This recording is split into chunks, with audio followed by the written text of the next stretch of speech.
Yeah. I love that. And I love that all of us are kind of doing very different things than what we are going to be speaking about today.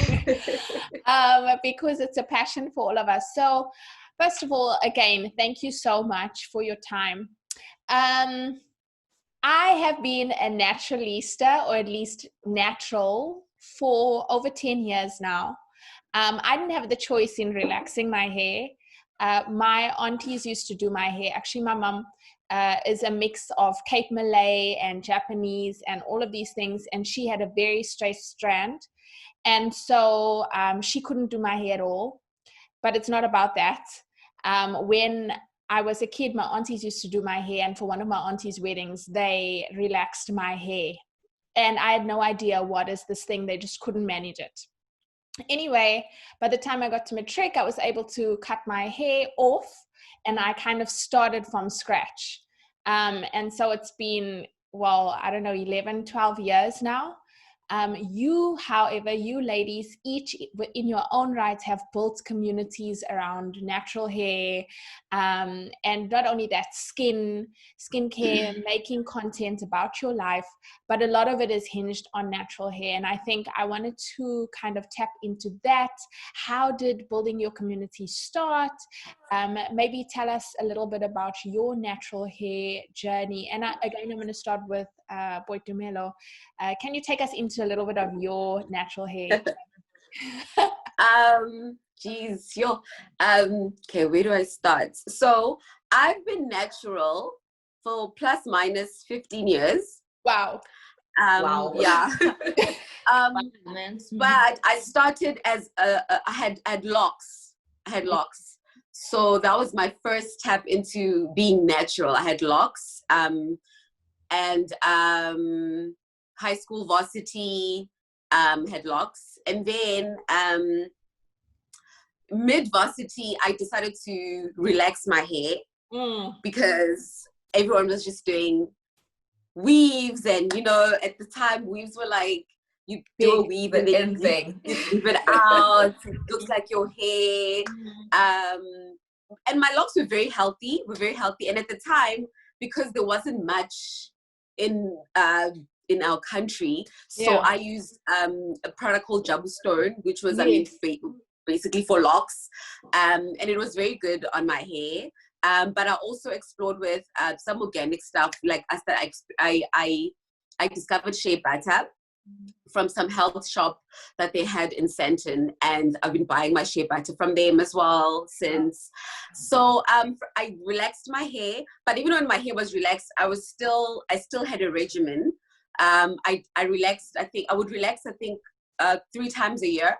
I wouldn't relax like every month. I relaxed like 3 times a year, and my growth would grow very quickly. So I didn't mind it. I would just straighten my hair.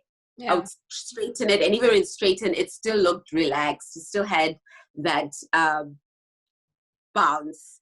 And then what made me decide to go fully natural, fully properly natural, and just leave relaxers was 2012.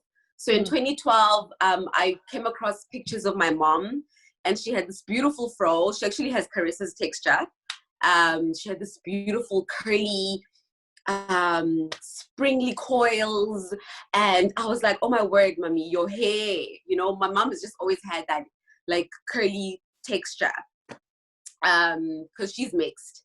So I just admired, and I was like, oh, my hair could look like that as well, because I didn't know what my curl pattern looked like. Because when I was natural as a baby, I mean, I've got pictures, but then I relaxed my hair when I was in mid-varsity, but I've had dreadlocks my whole life. I mean, not dreadlocks, locks, sorry. So I didn't really know my curl pattern, even though my locks were had that curly bit texture, but I didn't really know. I was like, oh my word, I'm gonna go natural. I'm inspired by my mother. So I transitioned. I stopped relaxing completely, and I big chopped after 8 months. Into 2012, I think it was December 2012, I big chopped, and then I think my fro was a little bit like this, and then only to realize that my texture was not like my mom's. I was like, why do we not have the same texture? I was so mad. I was so angry. And mind you, that time it was the beginning of my journey, and I was YouTubing. I was looking at all these American YouTubers because we didn't have much of a choice in SA like we do now. So I was just looking at all these American girls, and none of them had.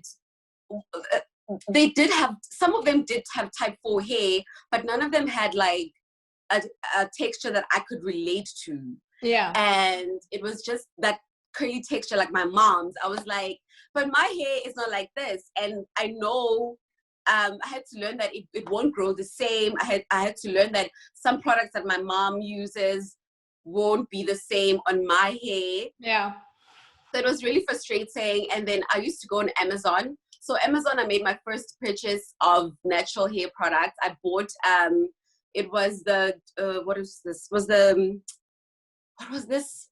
I forgot it, but it was some Jamaican something hair food. Wow. And I bought Shea Moisture. It was so expensive, but I had used commitment. my savings, and it was so expensive. And with these American YouTubers, I learned what a regimen was. And then, you know, over the years, as the years went by, I learned how to create a regimen that for my hair. I learned about my texture as well. And I was like, okay, my hair is very kinky at the back, and on the sides, it's got a curl pattern when I put water in it. So I discovered water as well. I was like, oh, okay. So when you put water on your hair has elasticity, and you know you can manage it. It was a mind-boggling journey, but I was so excited about it. And then I started a blog. I started my blog mid-2013, documenting my hair journey. There was no Instagram. Yeah. So I started my blog. And then I would advertise it on Facebook. So at the time, Facebook was a thing, 2013, 2014. So people started getting to know my blog. And a lot of women were like, oh, okay, you know, inboxing me, asking questions. So if doesn't your hair give you problems? Doesn't it isn't it hard to like comb it or whatever? I mean, I was also learning. I was like, no, it is sometimes. I didn't know anything about detangling. I was still learning, you know. So oh gosh, my story is so long. Let me just fast forward. I was actually going to say that you are really brave to have been documenting and feeling like you can do that while you were still learning. I think a lot of us felt, especially because we weren't seeing people who look like us with our curl pattern. I also have type 4 curl pattern. It's right now it's down with a hair mask. But when we don't have people around us that look or at least have hair patterns that look like us, it's really hard to know that you're doing the right thing. And that you can be an authority in that field, you know? So brave. Yes. And I mean, and when I started my internship, I remember when my hair was growing and I started loving it. And then you would get like people, especially women that are not of color. They were like, oh my word, are you allowed to go to work like that? You know, I experienced a lot of love. Some people loved it. Some people were like, no girl, what is this? No. I mean, even though there were some girls that were natural, but some girls were natural since like forever, you know, but for me, I felt like I got a lot of criticism, and even from some people from my family, like oh no, but your texture doesn't look like your mom. So because my mom and her sisters have that curl pattern, that nice, I mean, every curl pattern is nice, but at the time I was like, oh, my hair is not that nice. And you know, it's one of the things that I struggled with, accepting my curl pattern and learning to love my curl pattern, and there was also this now hierarchy of curl patterns, that this pattern is better, you know, a curlier pattern was considered good hair. I was just struggling with a lot, but then you know, as time went by and as my journey went by and as me documenting my journey, I I was like, you know what? I'm gonna switch up my blog. So my blog now I turned into writing because I like writing as well. So I started writing poems about my hair and how Black women can embrace and love themselves, their skin, their hair, and not feel like they are less beautiful because of their texture. Because I mean, I was made to feel like that in a corporate space, and you know, it wasn't nice. So so that's one of the reasons why I just went natural. My mom, learning that my textures are like my mom's, but at the same time going through a journey of learning to love and accept my texture, and writing so that Black women can also feel empowered about their hair, and learning to love their hair, you know. So, and then sorry, just to interject, we're gonna quickly move along, but we're gonna come back to this because I actually want to. Very long. No, I actually want to carry on talking on that issue of accepting your natural hair, no matter what the texture. I think all of us went through that. Oh, natural hair looks beautiful when it looks like, you know.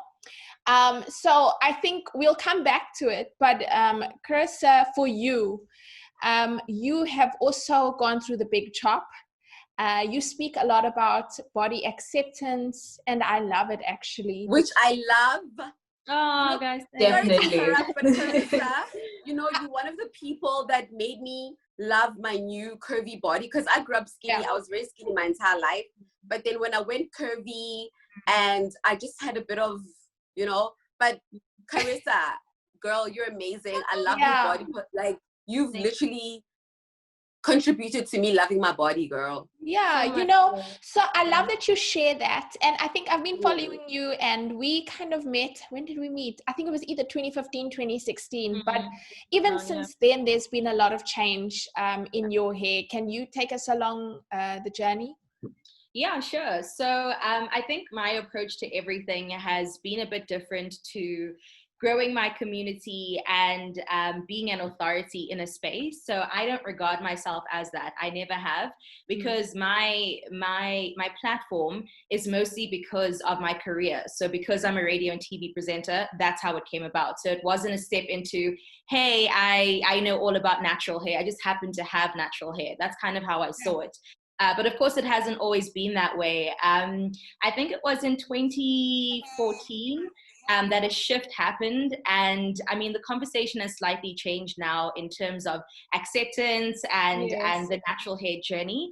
But at the time, it was definitely like this mental shift that I could literally physically feel happen. So I don't know if I want to attribute it to my education at the time, or my YouTube education, or a combination of the two, because no one around me was having those conversations. But I studied anthropology and the social sciences and the arts. So a lot of like critical thinking was thrown in there. So nothing was like as it seems, you know? So my hatred towards my natural hair came from somewhere, like it stemmed from somewhere. It had a root. And I think that growing up, especially going to like white schools and everything, I internalized this like proximity to whiteness that I didn't really vocalize very well, because it just was the standard. Like everyone in my family relaxed their hair. Even at school, like no one had big hair anywhere that I could see. So it didn't even feel like a decision was made. It just was, you know what I mean? And I guess I would call it like some sort of an awakening that happened in around 2014, where I really started feeling like there was this disassociation between what I would see in the mirror and what I was feeling. And I think that was largely fueled by, like Boyd was saying, the YouTube community, because at that time, 2013, 2014, it was only American Black women that had this natural hair movement happening. So I would tap into a lot of that, but I'll be like, I get it, I like it, but like, you know, am I part of this thing? And I think, I don't even remember when it was, but in 2014, I just sat in my bedroom and I think I wet my hair. And you know, when you do that, you can kind of see the straight part and the curly part. So I just kind of cut off and did my own big chop, like in my bedroom at home. And I felt empowered. Like I felt so good. I was like, yes, new me, like this is amazing. Went to bed. Oh my God. I woke up the next morning, like, regretting Crisis. everything. I was so mad at myself because I was like, wait, I still have to go to varsity right now. Like, I still have to face the same friends that I spoke to yesterday, looking completely different. And I went to UCT. So it's a huge campus and an open campus. So it's like, I got to travel there, which means I got to get on the bus. Like, I got to walk around to find the people I need to find. And I promise you, I felt really ugly for a long time. But I remember that day, one of my friends told me that, like, you just look like you're closer to yourself and like you're almost well represented now. And I didn't believe it, I didn't see it, but I kind of took that on and I didn't look back. I just kind of committed to the journey and continued doing it. And I've had 2 big chops. I've had another one since then because I had like a stress patch. I thought I had alopecia at some point. So I kind of had to cut off my hair, had an undercut as well. So I wanted to regrow it. And this is the regrow. But like I said in the beginning, I think my journey has just been a bit different, where I wanted to be representation for people in my space and in my field, and color girls as well, who didn't look like me, because I started my career like 2015. So it's been about 5 years now. And since then, of course, there's a lot of like amazing naturalistas everywhere. But I think I kind of found my space there. And the community that came from that obviously saw that. So for me, it's never been about teaching. It's never really been about like, come on this hair journey with me type of thing. Although I do follow blogs like that and YouTube channels like that. I just happen to be like a radio and TV presenter with natural hair. And so my focus has just kind of been on wellness to do with that. So of course I use my natural hair products, and I use this and I use that to make my own journey, well and better. Yeah, I think thank you so much for sharing that. What I am kind of seeing that a lot of us kind of have a platform, and us sharing is also a form of self-discovery. Similar to what Boiti was saying, like she saw her mum and now she's sharing because she's discovering of herself. And the same is with you, you know.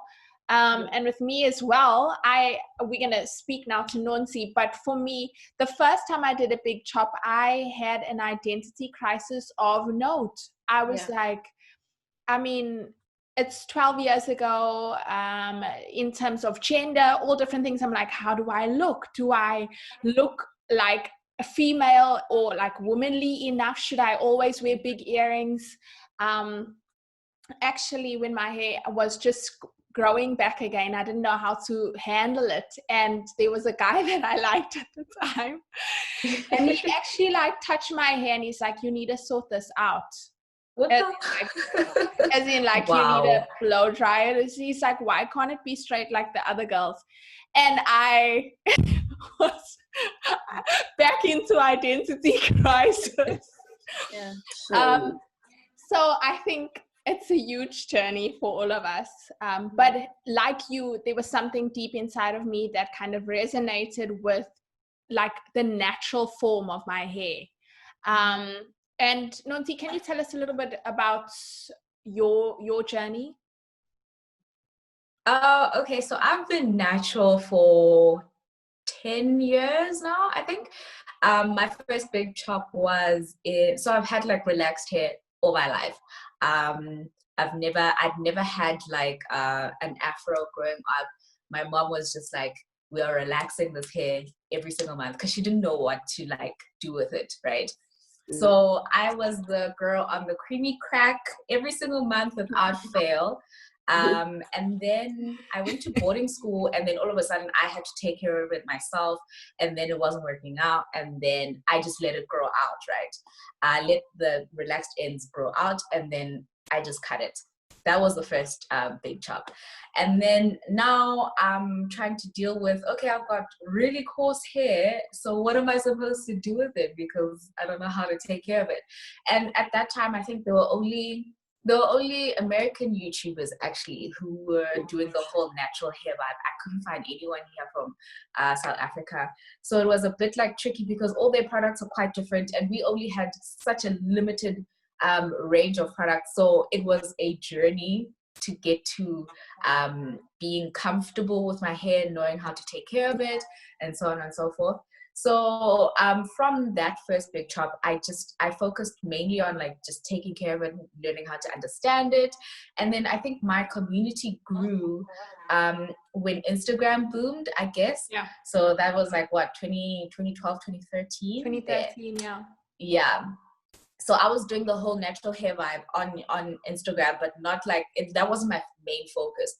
But as more Black girls were saying, "Oh, hey, your hair's nice. How are you taking care of it?"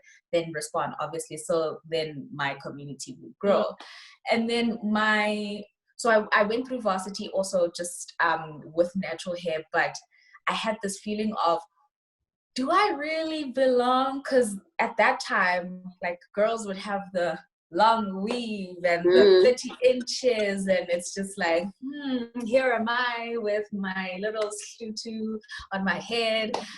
Do I actually look beautiful? So I struggled a lot with feeling like I'm actually beautiful, because I was going against what everybody else was doing. I didn't have a weave. I'd do braids at most.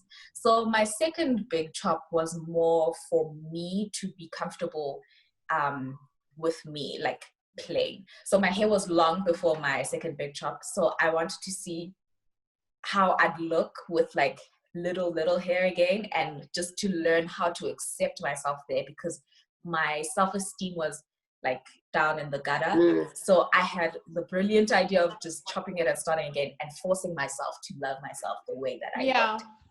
So I remember I had braids in when I decided that I'm gonna big chop. So I literally just took each braid and I'd snip. Went to bed. Next day, I'm like, okay, I look like a boy, so what's going to happen now?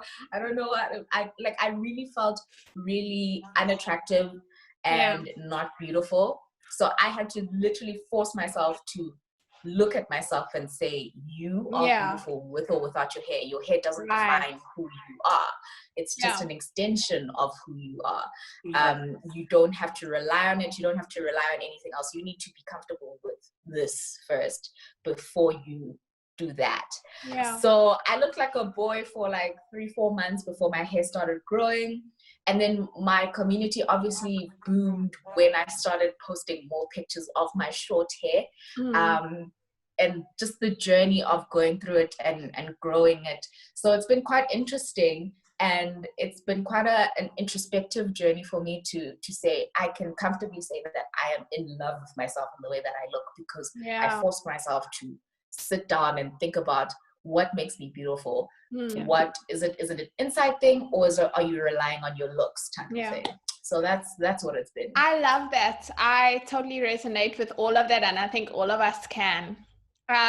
Just on the topic of community, because that's what we're here for, right? So each of us have platforms. You ladies have your platforms where you've been able to just come more into grips with who you are and share that journey, and in essence also along the way freeing people just to feel good about themselves. Do you feel like there's more representation now? Obviously, Instagram looks very different now than it did in 2013. We're not only seeing people from overseas, but we're seeing a lot more people that look and speak like us. But specifically within just the natural hair community and a community that you specifically relate to, are there more people? Do you feel like you can gain knowledge from them? And where do you kind of see yourself going in the future with regards to natural hair? Let's start with Nonzi again. I really think like there's been a boom in South African natural hair influencers, or people just in general, who are starting to realize that the standard westernized context of beauty is not a standard that they need to uphold. So there's more and more people that are accepting themselves and that are accepting their hair for what it actually is, more than it was in 2013. And it's beautiful to see people just accepting themselves for who they are, accepting their hair for what it is.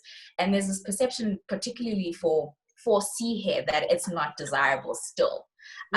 So you'll see ladies with the 3C and the 3B curls. That's what Instagram shows you. That's what YouTube shows you first, because it seems more desirable than your coarser textures.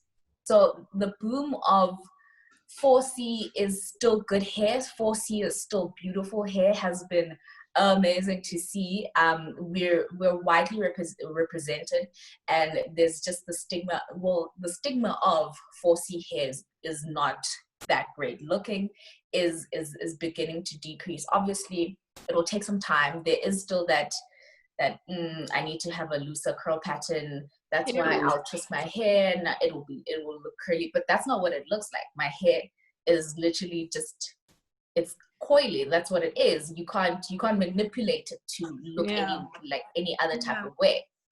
And with regards to my community per se, I think I want to focus more on educating or letting ladies know that it's okay to not have like the looser texture.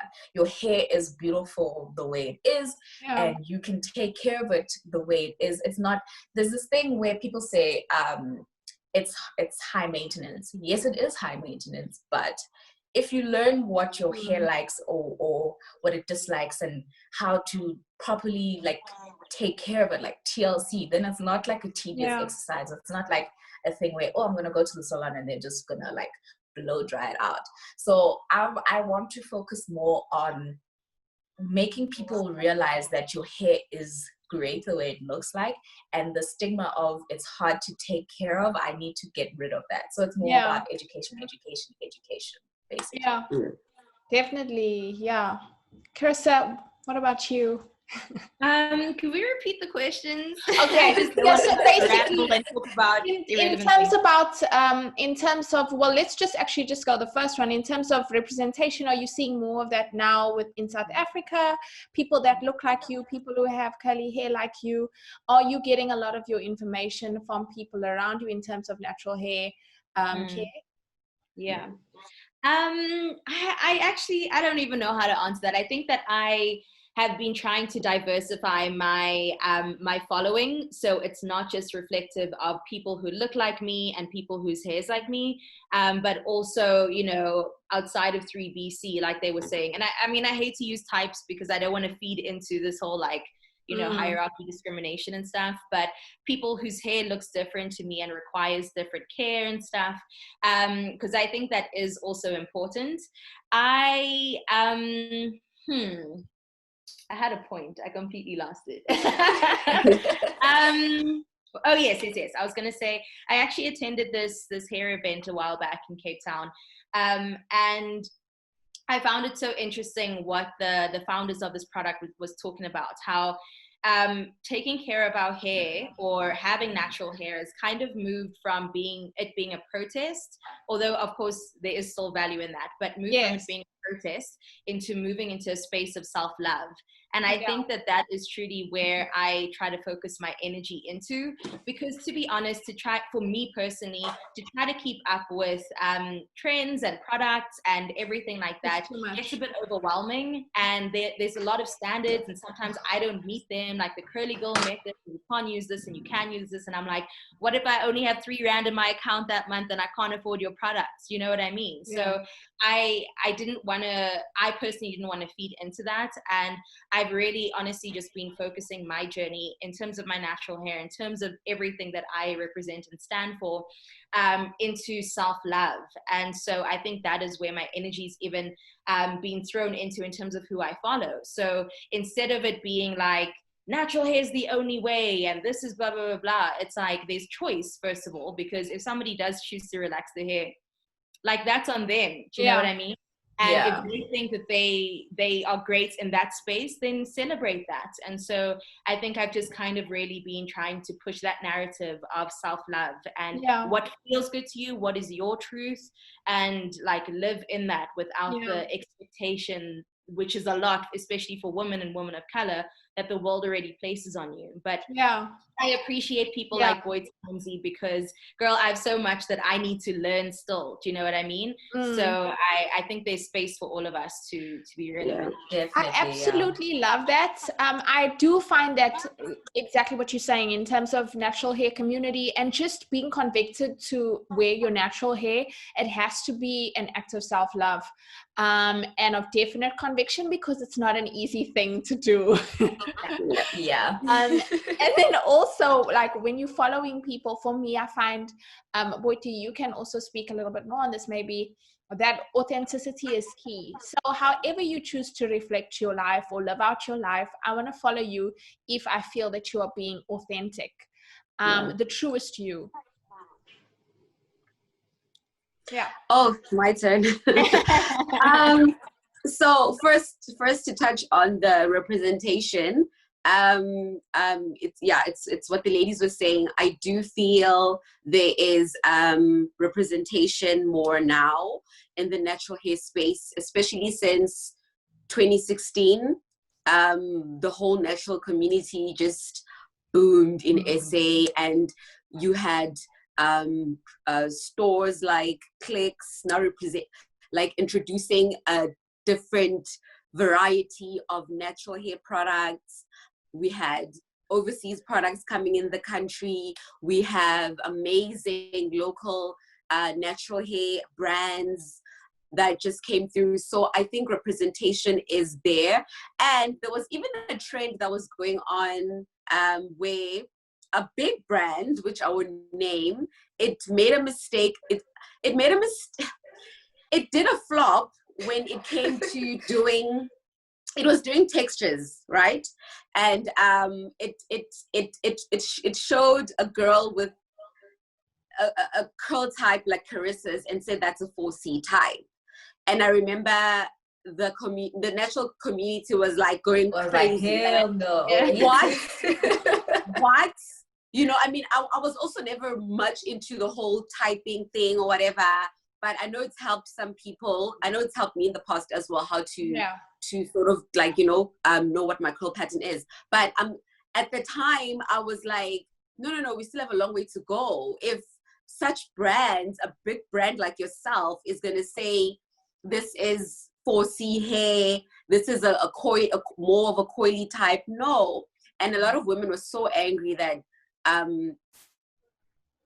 can I put it? They were so angry that we will never have representation, because if y'all are saying this is 4C, then where is a girl that's got my... Hi guys, sorry, I'm back. Yeah. Somebody called me. Cliffhanger. So I feel now we do have representation, and brands are starting to also see and represent every curl. Oh God, guys, I'm trying to see how I can. It's okay. Just put your phone on Do Not Disturb. So that. Am I here? Yeah. Am I here? Okay, I put it on flight mode, and can you see me? Yeah. Oh, sorry. So now there is representation, and it's like what Carissa was saying. I've also diversified my community now. Before, when I started on Instagram, it was just about myself and about my life. I had 2 pages. So on the one page, I did more like aggressive natural hair, and then on my main page, it was just, but then I learned to, this is my life, my main page, this is me. So my natural hair community started following me there as well. And there was also my other online community of lifestyle, and that also follows me. And I've now learned not to be so aggressive on, no, be natural. I mean, I'd like to think myself as a playful natural. Sometimes I wear weaves. And I know there's been other natural girls that are like, no, weaves are bad for you. Wigs are bad, but I've learned, and I've even showcased, I've learned how to take care of my hair underneath wigs as well, so I'm more like a playful natural. I can do wigs, I can leave my hair out, and so that other people that are not natural don't ever have to feel like, they are excluded when it comes to my community, But then again, what I've also learned about my community is that there's certain people that are so attached to your hair. Like, I remember when I colored my hair, like when I colored it, some people were like so mad, like, wow, you are a natural girl, but you put chemical on your hair. They just came guns blazing, and I was like, guys, I still practice natural, healthy hair. I know how to take care of my hair, even though it's color treated. I know how to still keep it healthy, even though it's color treated. So this whole online community thing, it's also it's ups and downs, But for me, it's all about just being yourself, being authentic. We always preach authenticity, but I've also learned, in me being authentic, I've also learned not to accept brands that I know don't represent me. Right. Like, if a brand wants to work with me, and I know that my online community will be like, no, but this is not, no boys, no girl, but this is not you. So I've also had to learn to do that, not just accept any brand. So whatever brand I work with is a brand that represents my everyday life. It's a brand that I know I'm gonna go buy it the next day, That's what I've learned about myself, and also feeling like if the community that I represent, and even the people that I follow, I follow different kinds of people, and that I've fed into, and people that inspire me. I love these two amazing girls here, Nonzi and Carissa. I love them. I love their content. I benefit a lot from their content, and I engage with their content. And sometimes I feel like as people of influence online, in SA especially, we don't really give each other love that much. Right. There's like this whole and then competition. when you start, it's like, am I fangirling you? You know what I mean? don't understand. Start looking like a fan, I and don't it's like, get it. Like, this is very important. From the trend that I've picked up, now I'm going off topic, but the trend that I've picked up from UK naturalistas or just UK influencers, that they stand for each other. For each other. And for me, I always just, because I know what it's like, I always make sure that if I engage with your content, I make sure I engage with the content, and I engage with the content because, wow, like, I follow you for a reason, so why am I not engaging you, And that's what I've noticed as well with South African people of influence, that they just feel like this is a competition, and it's not. Well, if maybe we all that's stand for each other, it's amazing. If we all do you stand know for what each I other, think it is? And it helps us. The Instagram algorithm is so messed up, but the fact that if us as people of influence engage with each other as well, they don't understand how much that literally boosts all of us. I think, do you know what I think it is? Sorry to cut into. Carry on. I think our community is still so very new, and like the influencer and the paid gigs are still very, very new, that most people, or some people, think that by me uplifting you, you're probably going to steal my bag that's coming. Yes. So it's just a weird vibe that I don't get, because it's like, if there's a bag, there's enough. It's like poverty. There's enough bags to go around. Exactly. Uplifting someone else won't take the shine away from you. It doesn't make sense. Yeah, so I think. Yeah, I totally agree with you. Sorry, ladies, we short for time, but also while Boiti, I know while you're saying it may have been off topic. I think that we've seen a lot of, and I love that you highlighted that in what you just said. We've seen a lot of shifts in natural hair. So first it was, okay, we're coming into this, it's new, it's a form of self-expression. There are no products for us. Like you say, you had to go onto Amazon. Next thing, we're exploring, it's almost like Tumblr, there are products for us. Now we're all vying for space. Now suddenly we're getting paid, and there are more people in this game.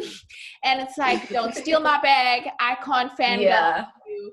And I think, like you said, Nonzi, so wonderfully, is that the community is very young. But I do feel like we are, because there has been such a surge in natural girls, that we are going to see something plateau. And I hope, because I'm a huge fangirler, I love to support people. I hope that we are going to see more support amongst the community. Yeah. Right. More just sharing. And I do think that people, fans, community is not stupid, so they are able to gauge what is authentic and what isn't authentic. Definitely. But just because we don't have time, just one, maybe if you can give one sentence or one reason why community and you sharing your journey has been so important to you. And this time we're going with Carissa first. No, I knew you were going to tell me first. Why sharing our journey has been important to us? Yeah. Well, I think for me, and like off the bat, guys, I'm corny as hell. Like, I'm just going to put it out there. And I think that there is a lot to say about, you know, when you step out in your truth and your freedom, it really gives others permission to do the same. Like, I've experienced that being on the other end and receiving that permission to be liberated. So I also want to be, I don't know, like a proponent for it and an advocate for that. Yeah. And every time I step onto Instagram or whatever space I'm on online, I really come with intention. Like, I'm not posting just because my face is that day, although sometimes that happens. Like, I do things with intention, and I do it because most times anyway, I do see the bigger picture. And I love that people, that Instagram has almost created this safe space for community, and the space where it isn't just like a top-down approach of you will do this. Like, it's definitely a back and forth, and it's a support of one another. At least I consider it to be that.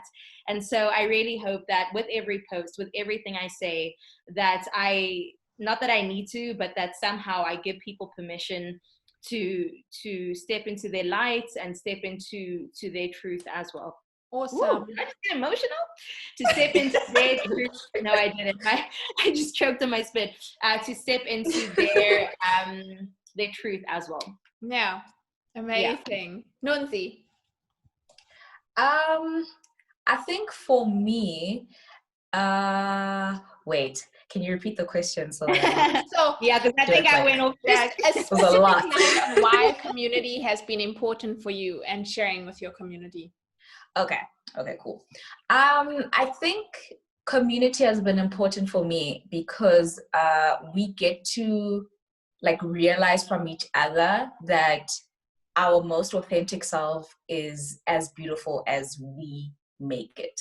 So it's about upliftment. It's about just striving to be the happiest person that you can be with yourself. Like this is, you're happy with this, and also learning from each other and just growing with each other.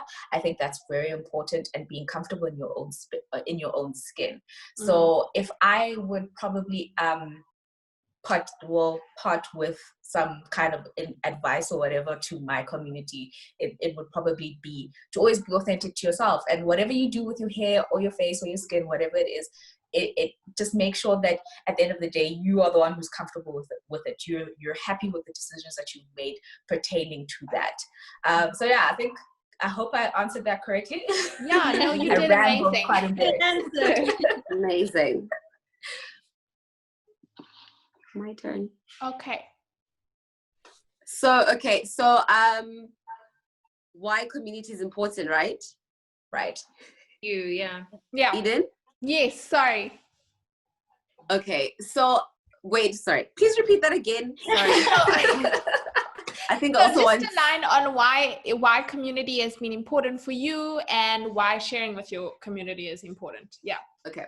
So, so community and my community, it's been important to me because I've got to learn and know different people online, different people that are amazing and some not so amazing, but it's been important to me because I've learned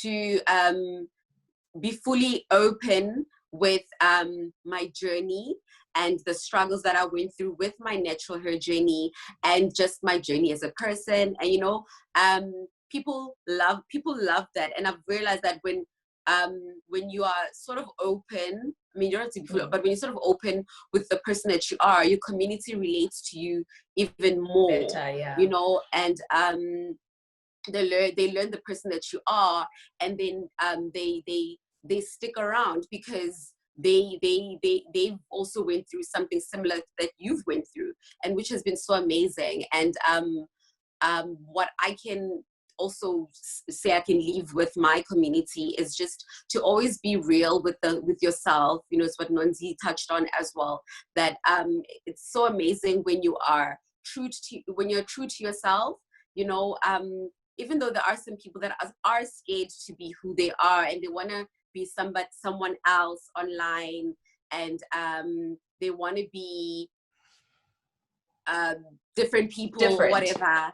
They want to be different, you know, or like just stick to yourself, stick to being who you are. And also me, I mean, I'm proud to have been sort of like somebody that other people could relate to, you know. And I never want to make my community feel like they can't reach out to me or be scared. And I think that's one of the most amazing things that I've created in my platform, is that I've been so open with my community and welcoming to my community that they feel they can approach me and ask me questions. And you know, so it's really, really important to just be real and authentic to yourself and your online community as well. So yeah, I hope I answered. Thank you. That was great. That was great. Guys, thank you so much. Ladies, thank you so much. I really appreciate it. Can you just message? Sorry. We're having a next. Can I add on something? Can I add on something to my natural hair brand? Yeah. I will forever be grateful to you guys, because you guys actually do represent the community, and you guys are definitely so amazing. Because I remember, I'm going to share just a quick memory. When I was going through the most with my pregnancy in 2017, when my child was about to be born very, very early, to the point that, you know, I was told she might die. My natural hair sent me a big bouquet of flowers in hospital. Wow.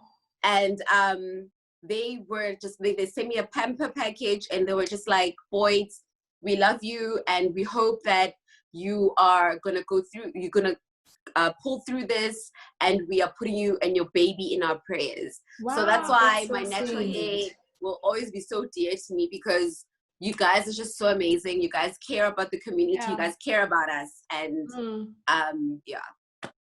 I love that. Thank you so much for sharing it. That is so amazing. We're going to close off, and I'm going to continue to message you. Ladies, thank you so much. I think, Nonzi, we have Mandy on the group, but I am going to ask for your addresses, so that we can send you a thank you package. Then also, just to close off by saying, hi, my name is whatever your name is, and you're listening to The Root. Okay, so maybe we start with Nonzi, and Nonzi says, hi, my name is, and you're listening to The Root. You want to go? Hi, my name is Nonzi G, and you are listening to The Root. We good? It's you, Carissa. What's up, guys? My name's Carissa Cupido, and you're now listening to The Roots. My turn. Hey guys, how you guys doing? My name is Boitumelo Nxumalo, and you are listening to The Roots. Amazing. Thank you, ladies. You look beautiful. Thank you so much. Spoke so great. And we are going to share some stuff with you. Obviously, you are free not to share, or share if you want to. But it is all about the conversation. And we really hope to keep in contact with you, because it's about a long-term relationship as well. Yeah. So, yeah. Definitely. Yeah. I am going Thank you. Do you want to take a picture quickly? I did. Oh, did I you? did. Sorry, stop you guys. Okay, wait. Okay. Okay, wait. Sorry. 1, 2, 3. Awesome.